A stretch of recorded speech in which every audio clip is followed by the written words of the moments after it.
Nick Negumereanu. He's a light heavyweight matchup. He's a minus 220 favorite with a plus 180 comeback for Hurricane Ike Villanueva, man.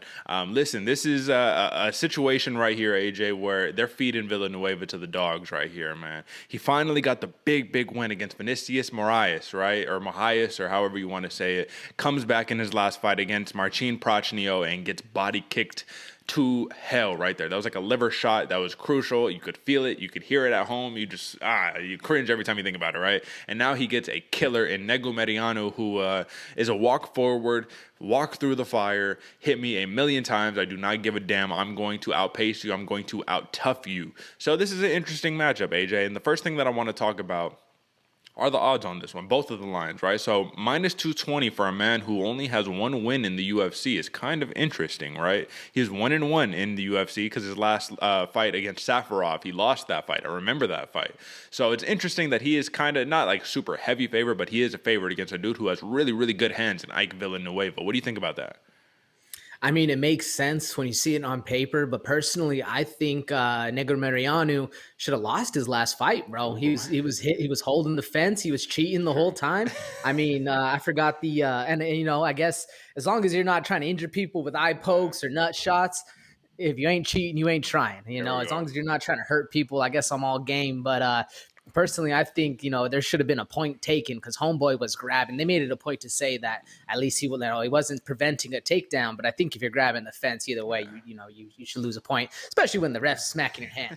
But either way, it makes sense. Negumereanu, dude, you see him when he's boxing, man. He's sharp, it's crisp, he's fast, and he has an absolute granite chin. If you're going to be standing up with this dude, it's going to be a long night for you. I think so too. So let's talk about that since you say it's going to be a long night, man. Over under on this fight is 1.5 rounds, man. The over, the odds are minus 115. The under for 1.5 rounds, minus 115. Dead even on both sides, man. So do you think this has the potential to wrap up as a early night under 1.5 rounds knockout, or do you think we're going over on this one?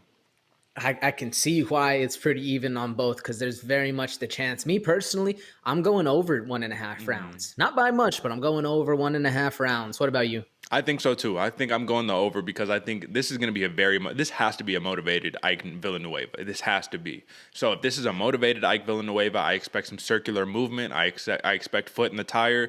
You really utilizing that boxing. But for Negumereanu, we've seen that it's not necessarily just I'm going to walk through and I'm just going to punch you one time and drop you and sleep you like that. It's a cumulative damage, right? If we look in his last five, he has one knockout in his last five, and that was outside of the UFC, and that was a second round TKO victory. Outside of that, he does have one first round finish, which was by submission. So that's also something interesting that can play into some type of factor here. But really, we know the man is a boxer. That is what he showcased himself as, and Ike Villanueva is no slouch when it comes to the hand. So I like the over. And if a knockout does come, I do see it happening late second round, maybe in the third round for sure. But ultimately, man, let's talk about Villanueva. His upright stance, man. He fell victim to it in his last fight with that body kick, man. I don't know if Negumereanu has that same level of body kick that Marcin Prachnio does, but either way, I always find it interesting to be so upright and still have the super fast combos and the fast hands and the head movement, man. Because he's a live or die by the KO, man. He's 2-3 in his last five. All five fights have gone to a knockout, either all of them. You know what I mean? So he's either winning by knockout or losing by knockout. So what does that say just about his chances in this fight, man? It seems that you like him in this matchup a little bit, man. But what do you think he can do to overpower that granite chin of Negumereanu? Man, I think it's just going to be punches and bunches. You can keep that chin going all day long until you catch three to the button, and then you're going to sleep. On paper, this one's hard for me, man, because I like Nico Mariano a lot. When you look at him, he can do a lot different, man. He's just not boxing. He can actually get the chokes in. He can get stuff going. But Ike Villanueva is going to be motivated. He's coming down from heavyweight. I forget how many fights it was. I think he fought Chase Sherman at heavyweight, and then he started dropping down. It might have been a fight before that. I'm not really sure. But he's fast, man. He's fast. He's going to be motivated.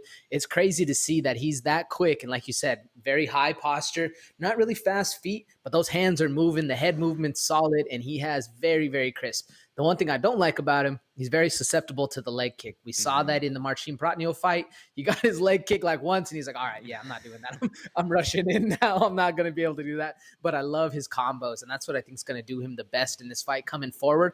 The fact that Negumereanu doesn't necessarily cut off the cage. He tends to follow you around, where Ike Villanueva is a lot better. He's a lot more solid on the technique about boxing, being able to cut you off, and his combos are smooth, man. He hits a three-piece and a soda on you. You're going to be feeling it, you know? So Yeah. that's why I like Ike Villanueva a little bit more in this one.